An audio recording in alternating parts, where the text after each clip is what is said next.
What's up guys, it is StarFlorge here, bringing you a brand new Knight Enchanter build.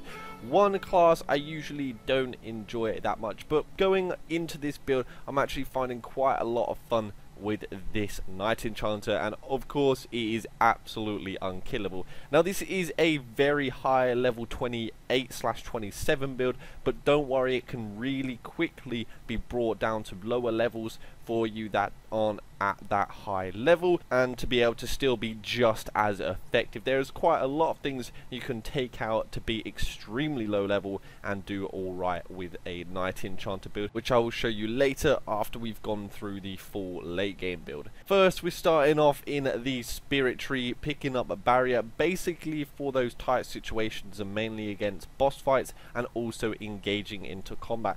Obviously Knight Enchanter is extremely effective at generating barrier, but being able to just get it on demand on top of the insane amount of barrier you get means you basically will just never die. Picking up energetic defense as well, as I said, it's a lot for getting into the fight, so this energetic defense that you barrier up, then walk into a fight whilst losing no barrier whatsoever.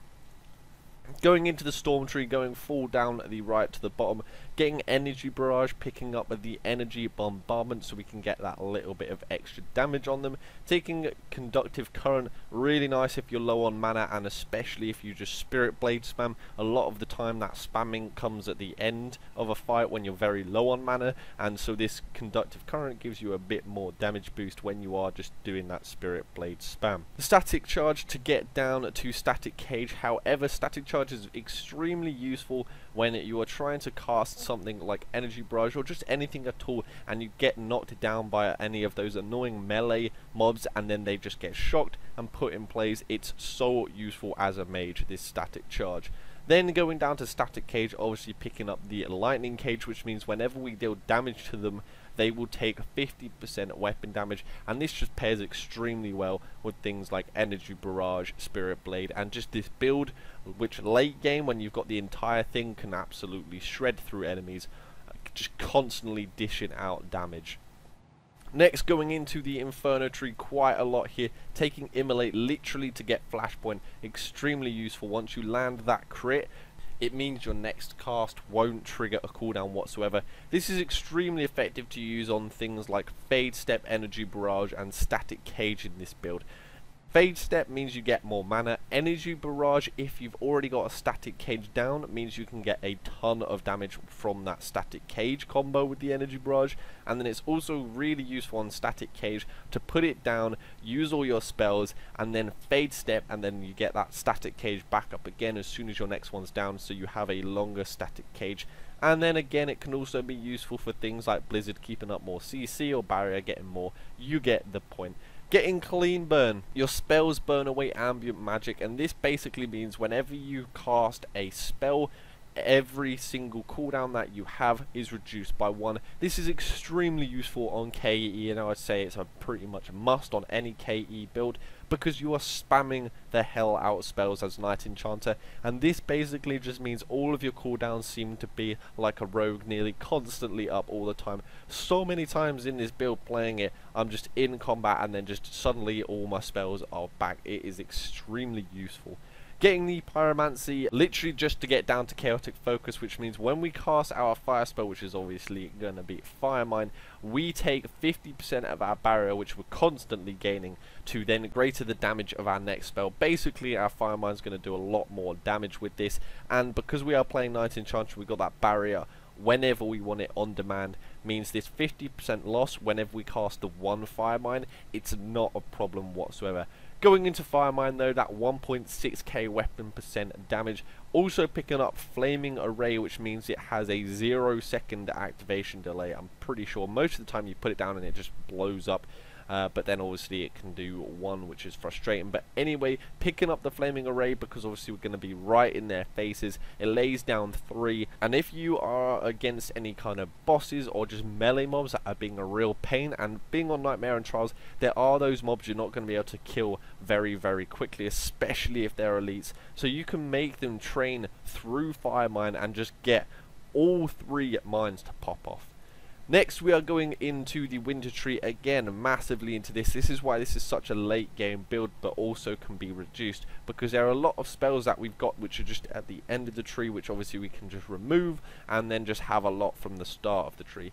But getting that Fade Step with the Energizing Step for that 20% mana recovery every time we go through an enemy. So when you've got lots of enemies, you can just instantly go up to full extremely quickly. Taking Winter Stillness literally to get to Ice Mine, literally just to get down to Ice Armor and Blizzard.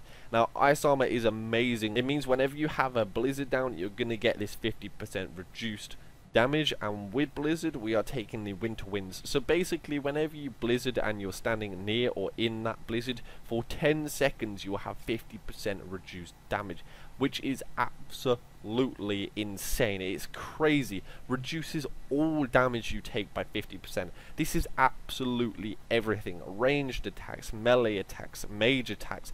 50% damage reduction is something you want to see on a warrior tank, but you're getting it on a mage. And then obviously, like I said, with the Blizzard, we're taking the Winter Winds. This is so that we can put it down for 40 mana at 10 seconds with all the same stats. It should cost about 50 mana if you were to keep the normal Blizzard up. However, we get that extra 10 mana off.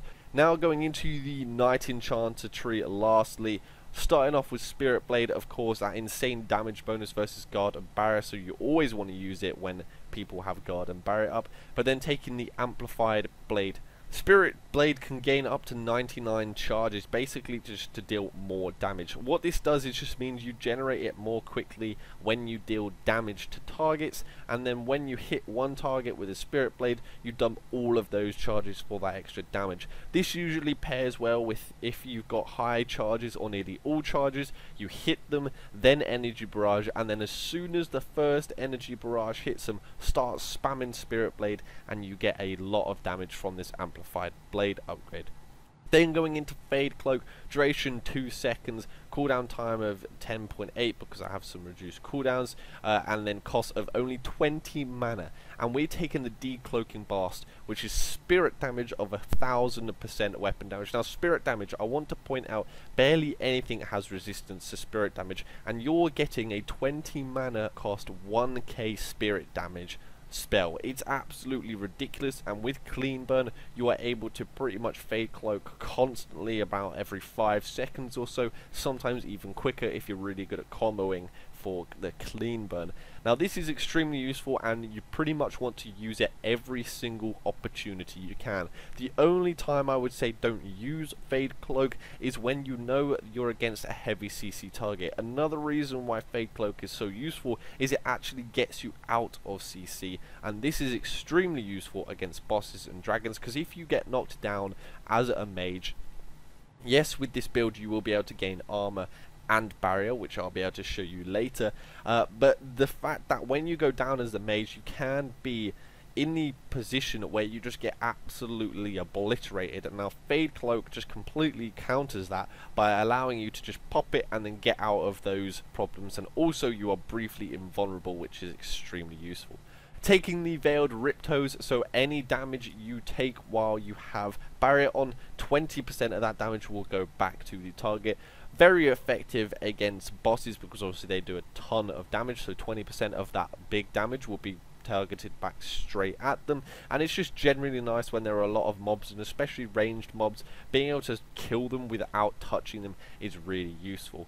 Then going down to the combat clarity, if there's any enemies within 5 meters of you, get 50% mana regen, which is extremely useful with this build, especially since we're clean burning so much. But paired this with Fade Step, you'll constantly be able to get mana back whenever you need it and when you want it. And then going into pretty much the most important passive ever, Fade Shield, 30% of your damage dealt gets converted into barrier, which is just ridiculous, and it's why KEs are basically unkillable. It's absolutely insane. Now that is the 28/27 build. Now you can dramatically reduce this very easily, because a lot of the key things and key principles of this build is basically the Spirit Blade, Fade Cloak, and Fade Shield, and then the Fade Step, Barrier, and Fire Mine. Those things I think are really effective for this build.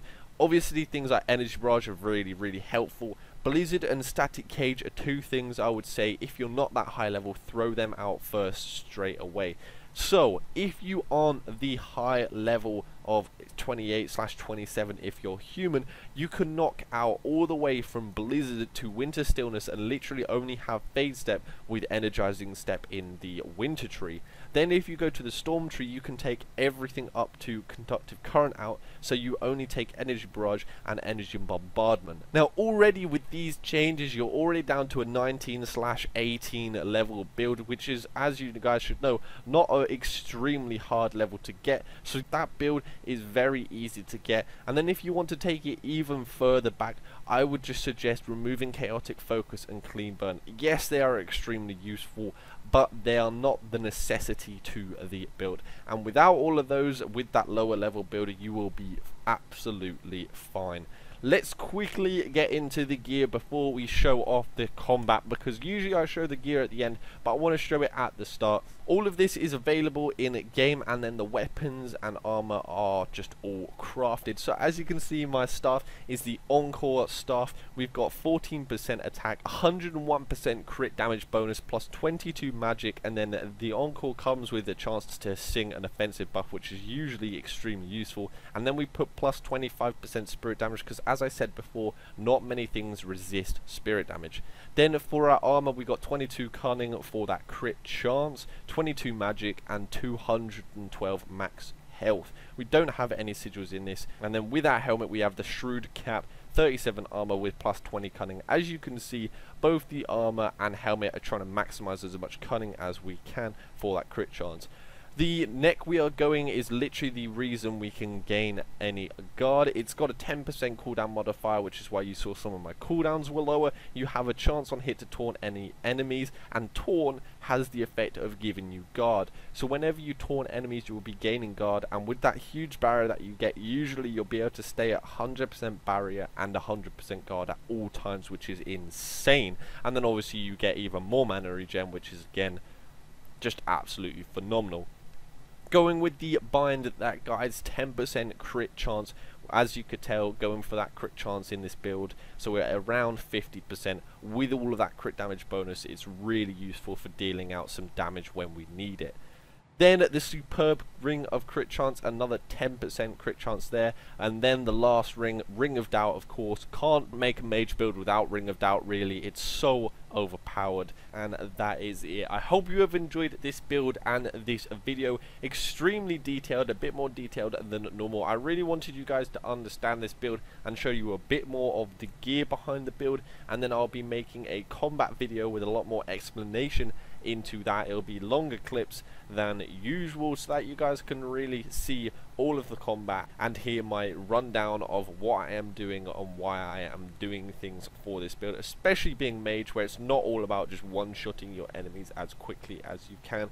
A lot of it is about CC and management, but obviously being Knight Enchanter, you are just unkillable. But once again, guys, I hope you have enjoyed this video. Leave a like, hit that subscribe button, share this video, comment below. We are nearly at 1 million views in total overall from the entire channel, so thank you all for anyone that watches any of my videos, and I will see you next time.